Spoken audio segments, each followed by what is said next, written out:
We are now 19 days out from the election, close enough that the mechanics of voting are becoming as important as the political combat between the two parties.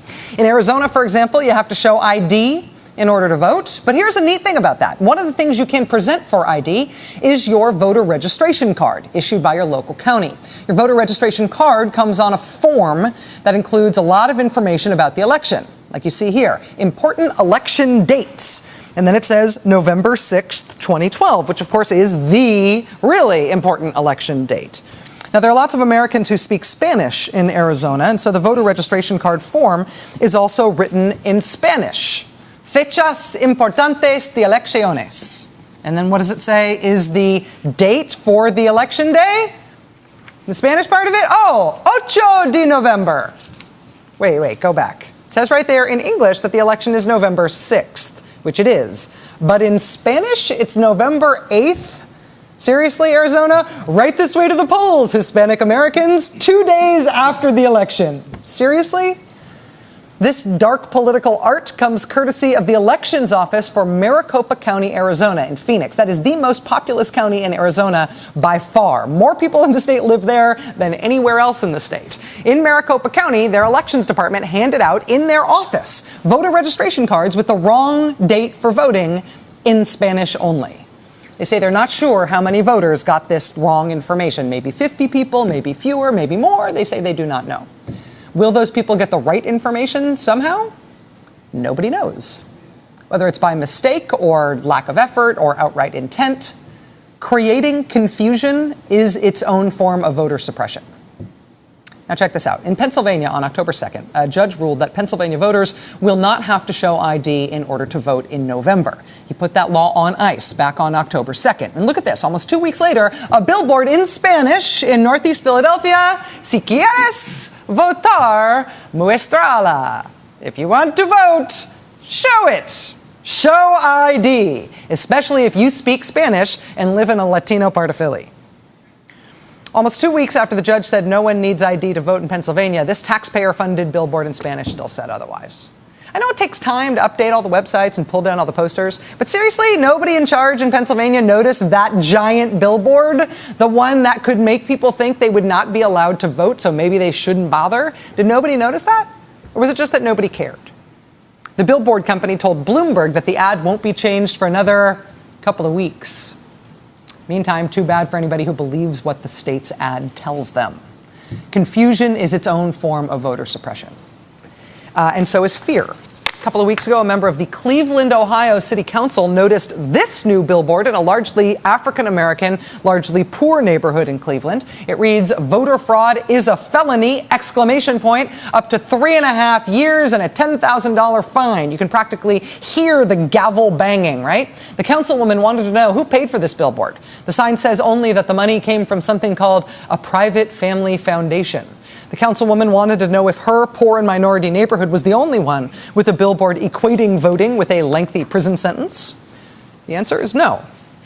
These same anonymous, scary billboards have since been spotted in poor and minority neighborhoods all over Ohio, dozens of them in Cleveland and in Cincinnati, 30 of them in the hard luck precincts of Columbus.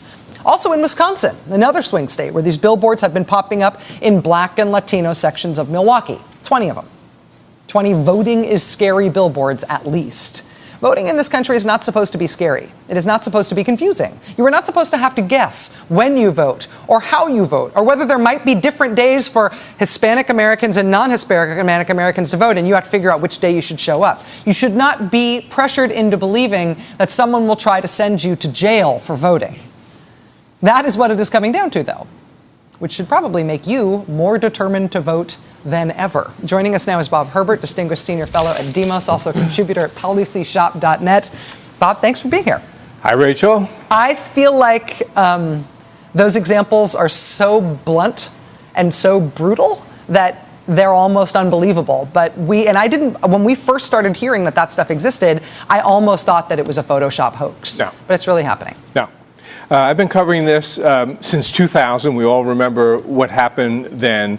And the Republican Party and the conservatives in general have been on this voter suppression, voter intimidation kick ever since then.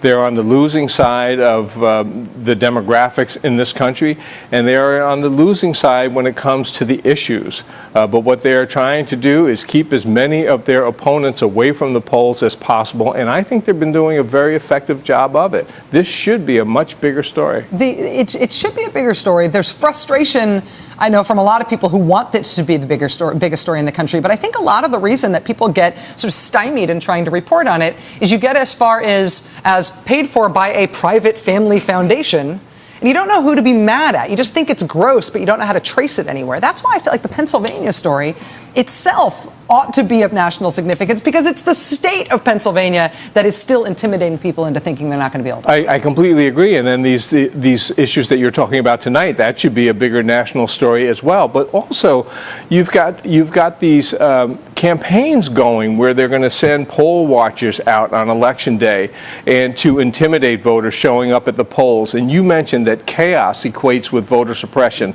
So they try to foment as much chaos as possible so that if Election Day comes and you're in line for 2 or 3 or 4 hours, a lot of people will decide to turn around and go home.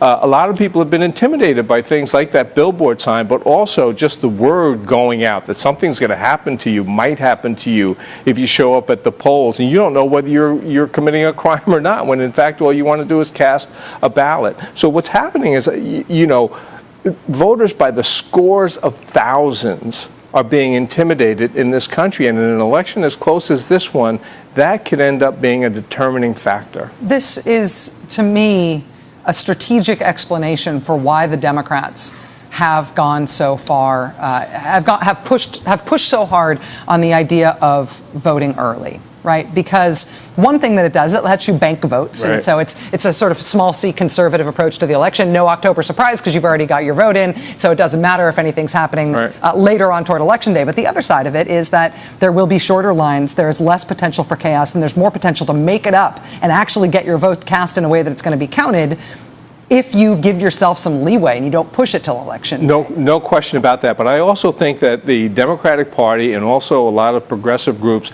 should have fought harder. Now, they fought the legal battles in the court, and they were very important, and they won several of them. Very successful, yeah. But I think that they should have fought more on the ground to press back against this voter suppression, which is really voter intimidation. Yeah, and we are seeing, yes, and that's what we're seeing now. After all the legal battles went the Democratic way, we are still seeing Republican officials on the ground pushing it to the limit, and in some cases beyond, in terms of what they can get. Right. Bob Herbert from Demos and Policy Shop, thank you very much for being here. Appreciate it. All right, we will be right back.